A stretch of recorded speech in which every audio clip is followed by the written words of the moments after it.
ಮೊನ್ನೆ ದಿವಸ circle inspector ಸುಮಾರು ನೇತೃತ್ವದಲ್ಲಿ ಸುಮಾರು ಒಂದು 70 ಗಾಡಿನ ಹಿಡಿದಿದ್ರು. ಡಾಕ್ಯುಮೆಂಟ್ಸ್ RC ಆಗಲಿ ಇನ್ಶೂರೆನ್ಸ್ ಆಗಲಿ ಇಲ್ಲದಂಥ ಗಾಡಿಗಳು ಹಿಡಿದಿದ್ರು.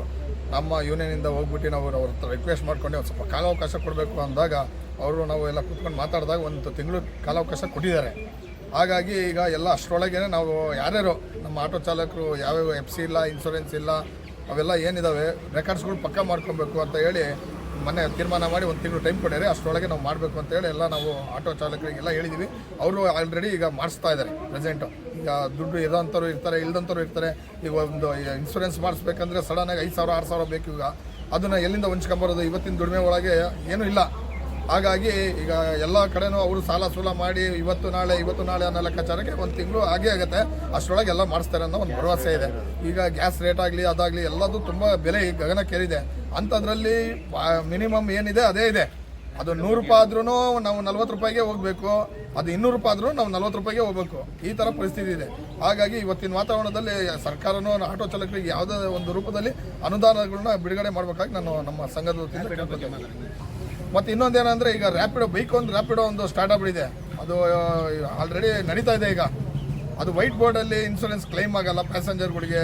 ಅದು ಭಾಳ ಸಮಸ್ಯೆ ಇದೆ. ಅದೊಂದು ಸರ್ಕಾರ ಇದನ್ನು ಖುದ್ದಾಗಿ ಕ್ಯಾನ್ಸಲ್ ಮಾಡ್ಬೇಕಂತೇಳಿ ನಾವು ಮನವಿ ಮಾಡ್ತಾ ಇದ್ದೀವಿ. ಈಗ ನೋಡ್ರಿ, ನಾವು ಗಂಟೆಗಟ್ಟಲೆ ಕಾದಿರ್ತೀವಿ. ಟ್ರೈನ್ ಬಂದಿದೆ, ಪ್ರೀಪೇಡ್ ಇದೆ. ನಾವು ನೋಡ್ರಿ, ನೀವೇ ನೋಡ್ತಾ ಇದ್ದೀರಾ ಎಷ್ಟು ಜನ ಲೈನಲ್ಲಿ ಇದ್ದಾರೆ, ಎಷ್ಟು ಜನ ಇದರಲ್ಲಿ ಇದೆ. ಕಾನೂನು ಪ್ರಕಾರ ಇದೀವಿ. ಹೌದಾ? ಆ ಜನ ನೋಡ್ರಿ, ಹಂಗೆ ಬೇಕಾದ್ರೆ ನೋಡ್ರಿ, ಜನ ಪೂರ್ತಿ ಅಲ್ಲಿ ಹೋಗ್ತಾರೆ. ಈಗ ನಾವು ಲೈನಲ್ಲಿ ನಿಂತ್ಕೊಂಡು 40 ರೂಪಾಯಿಗೆ ಬಂದರೂ ಹೋಗ್ತೀವಿ, 50 ರೂಪಾಯಿಗೆ ಬಂದರೂ ಹೋಗ್ತೀವಿ, 60 ರೂಪಾಯಿ ಚೀಟಿ ತೊಗೊಂಡ್ಬರ್ತಾರೆ. ಚೀಟಿ ತೊಗೊಂಬಂದವ್ರು ಮಾತ್ರ ಈ ಗಾಡಿಗಳಿಗೆ ಹತ್ತುತ್ತಾರೆ. ಇನ್ನು ಬಾಕಿದವರೆಲ್ಲ ಹಂಗೆ ಸ್ಟ್ರೈಟಾಗಿ ನಡ್ಕೊಂಡು ಹೋಗ್ತಾರೆ. ಇದನ್ನ ಸ್ವಲ್ಪ ನೀವು ಗಮನಿಸಿರ್ಬೇಕಾದ್ರೆ ಬಂದು ನೋಡ್ರಿ, ಇಲ್ಲಿ ಪ್ರೀಪೇಡ್ ನೋಡ್ರಿ, ಇಲ್ಲಿದೆ. ಈಗ ಸಡನ್ ಆಗಿ ಟ್ರೈನ್ ಬಂದಿದೆ ನೋಡ್ರಿ.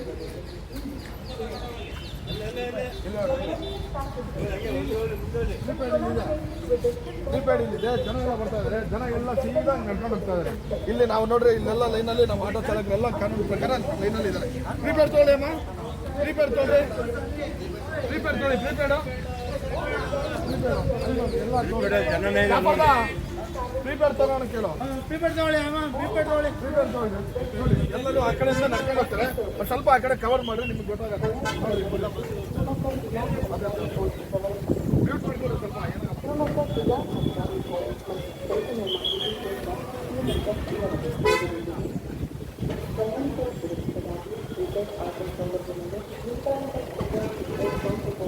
ನೋಡ್ರಿ,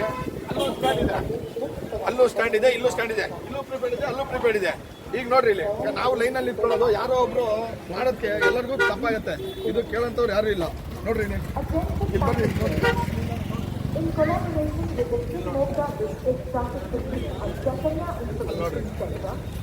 ಎಲ್ಲ ಜನಗಳು ನಡ್ಕೊಂಡು ಹೋಗ್ತಾರೆ.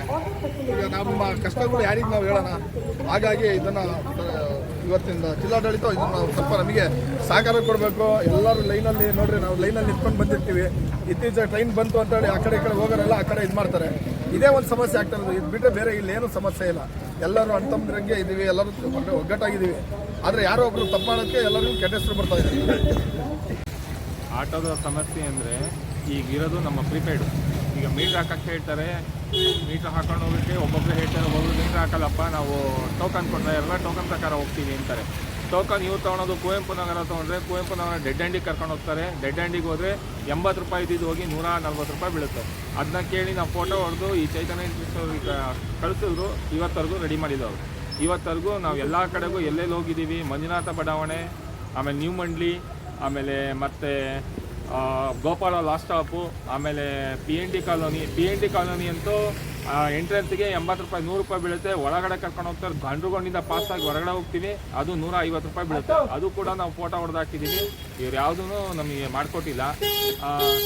ಆಟೋದೇನಿದೆ ನಾವು ಎಲ್ಲದನ್ನು ನಾವು ಕಂಡೀಷನಾಗಿ ಇಟ್ಕೊತಾನೂ ಇದ್ದೀವಿ. ಮುಂದೆ ಇಟ್ಕೊಂಡಿಲ್ಲವರು ಇಟ್ಕೊತಾ ಇದ್ದಾರೆ.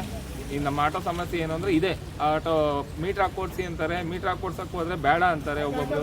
ನೀವು ಸರ್ಕಾರಕ್ಕೆ ಏನು ರಿಕ್ವೆಸ್ಟ್ ಮಾಡ್ತೀರಾ? ರಿಕ್ವೆಸ್ಟ್ ಮಾಡ್ತಾ ಇರೋದು ಏನು ಅಂದರೆ, ನಮಗೆ ಪ್ರೀಪೇಡ್ ಏನಿದೆ ಅದು ಪ್ರೀಪೇಡ್ ಪ್ರಕಾರನೇ ನಮಗೆ ಏನು ಅಮೌಂಟ್ ಇದೆ ಅದನ್ನ ಕೊಡ್ಸಿದ್ರೆ ಸಾಕು. ನಾವು ಅದ್ರ ಪ್ರಕಾರನೇ ನಾವು ಹೋಗ್ತೀವಿ. ಇಲ್ಲ ಮೀಟ್ರ್ ಹಾಕಕ್ಕೆ ಹೇಳಿದ್ರು ಮೀಟ್ರ್ ಹಾಕೊಂಡು ಹೋಗ್ತೀವಿ. ಅದನ್ನ ಇವ್ರು ಒಪ್ಪಕ್ಕೆ ರೆಡಿ ಇಲ್ಲ. 250 ಮೀಟ್ರ್ ಅಂತ ಹೇಳ್ತಾರೆ, ಅವ್ರು ತೊಗೊಂಡೋಗಿ 500 ಮೀಟ್ರ್ ಬಿಡಿಸ್ಕೊತಾರೆ. ನಮಗೆ ಈ ಗ್ಯಾಸ್ ರೇಟ್ ಆಗಿರೋದ್ರಿಂದ, ಎಲ್ಲ ರೇಟ್ ಜಾಸ್ತಿ ಆಗಿರೋದ್ರಿಂದ ಸಿಕ್ಕಾಪಟ್ಟೆ ನಮಗೇನು ವರ್ಕೌಟ್ ಆಗ್ತಾ ಇಲ್ಲ. ಆಮೇಲೆ 40 ರೂಪಾಯಿ 30 ರೂಪಾಯಿಗೋಸ್ಕರ ಇಲ್ಲಿ ಕಾಯ್ತಾ ಇರ್ತೀವಿ. ಎಷ್ಟೋ 1 ಅವರ್ ನಿಂತ್ಕೊಂಡಿರ್ತೀವಿ ಇಲ್ಲಿ. 1 ಅವರ್ ಅಲ್ಲ 2 ಅವರ್ಸ್ ನಿಂತ್ಕೊಂತೀವಿ. ಟ್ರೈನ್ ಬರ್ತಂಗ ಕಾಯ್ತಿರ್ತೀವಿ. ಟ್ರೈನ್ದೇ ನಮಗೆ ದುಡಿಮೆ ಆಗಬೇಕಾಗಿರೋದು 40 ರೂಪಾಯಿಗೋಸ್ಕರ 1 ಗಂಟೆಗೋಸ್ಕರ ನಾವು ಕಾಯ್ಬೇಕಾಗತ್ತೆ ಇಲ್ಲಿ. ಅದು ಒಂದು ಸಮಸ್ಯೆ ಇದೆ. ಆಮೇಲೆ ಇವರು ನಮಗೆ ಏನಾದ್ರು ಬಗೆಹರಿಸ್ಕೊಟ್ರೆ ನಾವು ನಿಜವಾಗ್ಲೂ ನಮ್ಮ ಆಟೋದವ್ರಿಗೆ ಒಂದು ಹೆಲ್ಪ್ ಆಗುತ್ತೆ. Thank you. ಆನ್ಲೈನ್ ಬಂದಿರೋದ್ರಿಂದ ರ್ಯಾಪಿಡೋಗಳು ಎತ್ತಬೇಕಾದ್ರೆ ಮತ್ತು ಬೈಕಿಗೆ ಮತ್ತು ಈಗ ಪರ್ಮಿಷನ್ ಕೊಟ್ಟಿದ್ದಾರೆ ಅಂತ ಮತ್ತೆ ಸುದ್ದಿ ಬಂದಿದೆ. ಇನ್ನು ಇಲ್ಲೇ ಬಂದು ಹಾಕೊಂಡು ಹೋಗ್ತಿದ್ದಾರೆ. ಫಸ್ಟ್ ಅದನ್ನು ಮುಂಜಾಗ್ರತೆ ಫಸ್ಟ್ ಅದನ್ನು ನಿಲ್ಲಿಸಬೇಕು.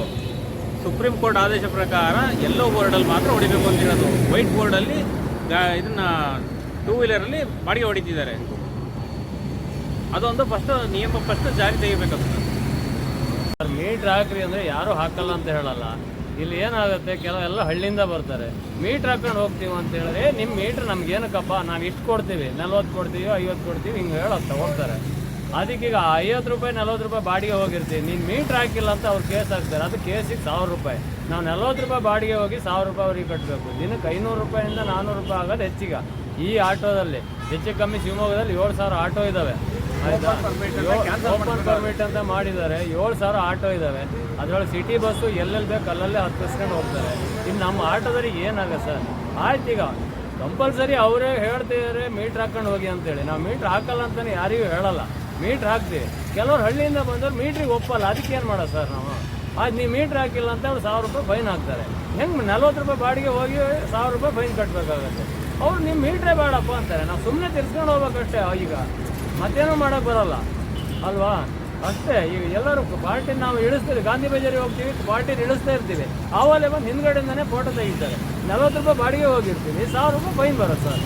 ಹೆಂಗೆ ಮಾಡೋಣ ನಾವು? ಏನು ಮಾಡೋಣ ಹೇಳಿ? ನಮಗೆ ಈ ಜೀವನ ಬಿಟ್ಟು ಬೇರೆ ಗೊತ್ತಿಲ್ಲ. ಹೌದಪ್ಪ, ಗೊತ್ತಿದ್ರೆ ನಾವೇನು ಡಿಗ್ರಿ ಬಗ್ರಿ ಓದಿದ್ರೆ ನಾವು ಏನಾದ್ರು ಬೇರೆ ಆಫೀಸಲ್ಲಿ ಕೆಲಸ ಮಾಡ್ಬೋದು. ಏನೂ ಇಲ್ಲ, ಎಂತ ಇಲ್ಲ. 40 ರೂಪಾಯಿ ಬಾಡಿಗೆ ಹೋಗಿ 1000 ರೂಪಾಯಿ ಫೈನ್ ಕಟ್ಟಬೇಕು. ಮಾತಾಡಿದ್ರೆ ಬರೀ ಪಾರ್ಟಿ ಇಳಿಸ್ತಾ ಇದ್ದೀವಿ, ದುಡ್ಡು ಇಸ್ಕೊಳ್ಳೋದ್ರೊಳಗೆ ಹಿಂದ್ಗಡೆಯಿಂದ ಬಂದು ಫೋಟೋ ತೆಗಿತಾರೆ. ಒಂದು ಫೋಟೋಕ್ಕೆ 1000 ರೂಪಾಯಿ. ಏನು ಮಾಡ್ಬೇಕು ಸರ್ ನಾವು? ನೀವೇ ನಮ್ಮ ಮೀಟ್ರ್ ಹಾಕಲ್ಲ ಅಂತ ಯಾರಿಗೂ ಹೇಳಲ್ಲ. ಮೀಟ್ರ್ ಹಾಕಿ ಅಂದರೆ ಹಾಕ್ತೀವಿ ನಾವು. ಗ್ಯಾಸ್ ರೇಟ್ ಕಮ್ಮಿ ಇದ್ದವರು ನಾವು ಮೀಟ್ರ್ ಹಾಕಿದ್ದೀವಿ. ಉಡುಪಿ ಲೆವೆಲ್ ಬರುತ್ತೆ ನಮ್ಮದು. ಉಡುಪಿ ಕಡೆ ಹೆಂಗಿದೆ ಅದ ಮೀಟ್ರ್ ಎಲ್ಲ ಈಗ 50 ರೂಪಾಯಿ ಮಾಡಿದ್ದಾರೆ ಅಂತ ಸುದ್ದಿ ಇದೆ. ಮೊದಲೇಂತಲ್ಲ 50 ರೂಪಾಯಿ ಅಲ್ಲಿದೆ. ಈಗ ಆಲ್ಮೋಸ್ಟ್ ಜಿಲ್ಲಾ ಕಡೆ 40 ಗಿಡ 50 ಮಾಮೂಲಿ ಕೇಳಿದ್ರೆ 50 ಗಿಡ ಕೇಳ್ತೀವಿ. 40 ರೂಪಾಯಿ ಕೆಲವು ಕೊಟ್ಟರೆ ಹೋಗ್ತಾರೆ, ಇಲ್ಲ ಅಂತ ಹೇಳಲ್ಲ.